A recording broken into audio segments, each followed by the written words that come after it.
chambers so dangerous is they reward your dysfunction. Your protector parts start running the show and everybody claps their hands and applauds. So the voice of self, it just gets quieter and it starts whispering, this isn't right, this isn't who you are. But no one else is listening to that voice, so you don't listen to it either. And that dissonance, that lack of integrity, that's what drives you to drink. Echo. You don't need a pub to find a drinking culture. You just need a break room full of moaners. Echo chambers don't just happen online. They exist in your office, your warehouse, your Slack channel. And when they do, they suck you into a vortex of gossip, blame, and victim consciousness. Suddenly, you're not just tired after work, you're depleted. You're not just stressed, you're stuck.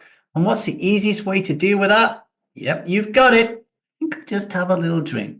Today on the 1000 Day Sober podcast, we are exposing the emotional cost of toxic work environments and how echo chambers at work are quietly sabotaging your ability to live a self-led life, alcohol-free as fuck.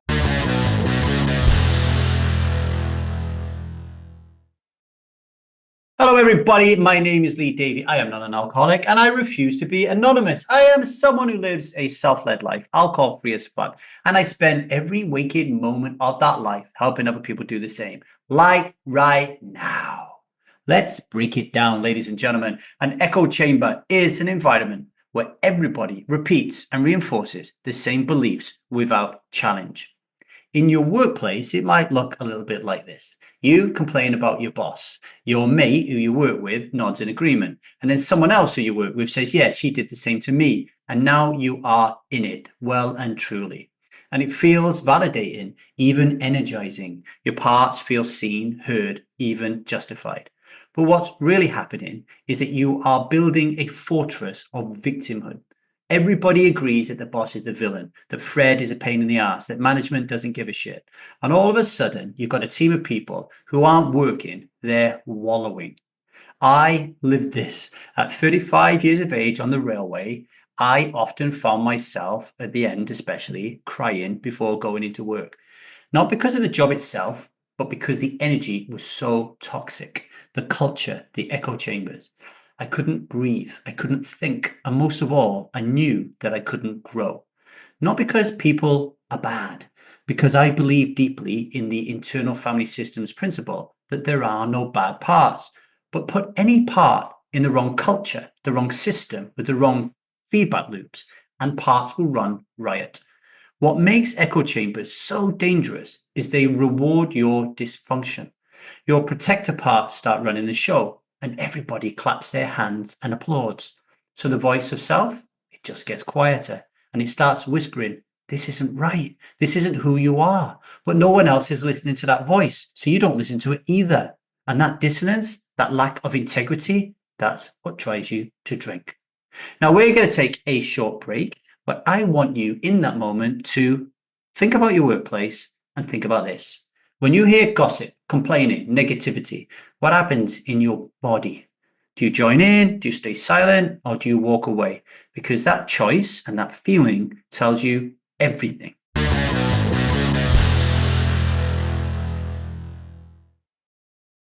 Welcome back to the 1000 Days Sober podcast. Before the break, we were talking about echo chambers in the workplace and how they feed victim consciousness and sabotage your ability to stay in integrity. So, what can we do about it? Few options. Option number one, the most dramatic and the one that will trigger you the most. Just leave. If you are in a workplace with echo chambers that is driving you absolutely nuts so that you're crying before you go into work, leave. Take 100% responsibility for your environment and go. And I know that's scary. I know your parts will say, yeah, but we got bills, we have responsibilities. It's okay for you doing this podcast to say that. Your parts will spin every story in the book to keep you where you are, where the status quo, the path of least resistance. But sometimes the only way to honor self is to walk out of the door. This isn't about chasing meaning or purpose. It's about choosing an environment where your nervous system doesn't scream. At Triton, I work with people who challenge me. They don't always agree with me. And this is why I can grow and I can develop in this environment. If everybody around me agreed with me all the time, that wouldn't be a community to me. That would be collusion. You see, you don't grow in echo chambers. You grow with resistance, with feedback, with truth. Really powerful stuff. Option 2, set some boundaries. And this is where it can get really difficult in the workplace. But because it is difficult, doesn't mean we can't do it, because you can do hard things. When someone starts gossiping, you feel that pull because there's a part of you that wants that connection, the approval, the belonging, right? But if you're doing this work, self knows this isn't who you are anymore, right? So you have to step up, and it's really difficult. I did it the other week, and I said something a little bit like this, right? I said, guys, I don't want to be in this conversation anymore. I've realized that it takes me out of integrity. So if I walk away or I say quiet or I say no comment, that's why, right? And you can also ask, which I did, can you honor that? Can you respect that in me? And can you call me out when you see me slipping? Yeah. Can you give me feedback? Now that takes courage, vulnerability, self-awareness, but it also takes reps because you won't get it right first time. And when you get it wrong, your parts will flare. And they'll tell you not to go there anymore because you screwed it up. But that's just the way it goes. You just put in the reps in to learn to communicate in a different way. And over time, those boundaries become your freedom. Because here's the truth that no one likes to admit. The liquid lie thrives in victim consciousness, and echo chambers are its favorite habitat.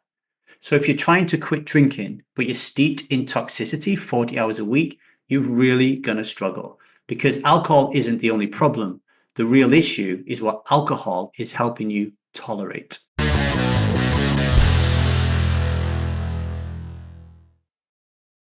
Okay, today's daily vow. Today, I will not drink because I will not numb the parts of me that are screaming for change. I will not sedate myself to survive a toxic room. I will choose discomfort over disconnection. I will set boundaries that honor self even when it's hard. Echo chambers are the pub before the pub. They fill you with frustration, self-righteousness, and helplessness until the only way to escape the noise is inside a bottle.